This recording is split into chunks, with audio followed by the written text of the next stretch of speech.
Hello সবাইকে, সবাই কেমন আছো? এই যে সকালবেলায় ১ কাপ চা নিয়ে বসে পড়েছি। আর এদিকে ছোটকে খাওয়াচ্ছি, অ্যাপেল বয়েল করে খাওয়াচ্ছি। তার আগে কিন্তু ওকে আমি ব্রেকফাস্ট করিয়ে দিয়েছি। আর ও এখন কি সব যে অ্যাক্টিভিটি শিখেছে নিজে থেকে, না ফোন দেখায় না কিছু। বাট এই যে নিজে থেকে এভাবে ঘেঁটিটাকে এভাবে বেঁকিয়ে হাতটাকে এভাবে সোজা করে এভাবে হাঁটছে। ও যে কি সব যে করে মায়ের সাথে দেখেও আমি অবাক হয়ে যাই। আজকে দুপুরের মেনু কি করেছিলাম সেটাই তোমাদেরকে দেখাচ্ছি। চিংড়ি মাছ একটুখানি ঝাল, ঝাল করেছিলাম, ডালের বড়া করেছিলাম আর সাথে করেছিলাম মসুর ডাল করেছিলাম একদম পাতলাভাবে।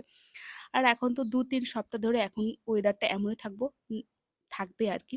না কোথাও বেরোতে পারি, না কিছু। ছোটকে নিয়ে যা বিকেলের দিকে বেরোতাম মানে সন্ধ্যার দিকে তাও বেরোতে পারব না। এই যে ছোটুর খাবার রেডি হয়ে গেছিল, একটুখানি সাথে পনিরও দিয়েছিলাম। এদিকে ছোটুর খাওয়া-দাওয়া করিয়ে দিয়ে তবে আমি খেতে বসেছি দেখো। কি যে করে এভাবে হেলান দিয়ে দাঁড়িয়ে থেকে। আর এই যে সন্ধ্যাবেলায় আমি আর ছোট এখানে বসে আছি, একটা টিক্কিও বেরিয়েছি দেখো। আর আমি একটুখানি ফুচকা করেছিলাম, ঘরেই সবকিছু ছিল, সবকিছু দিয়েই আরকি করেছিলাম।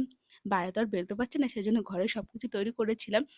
আর রাতে তো মেনু ওই চিংড়ি মাছ ছিল, ডাল ছিল, একটু রুটি করে নিয়েছিলাম। তো চলো তোমাদের ভিডিওটা কেমন লাগলো জানিও।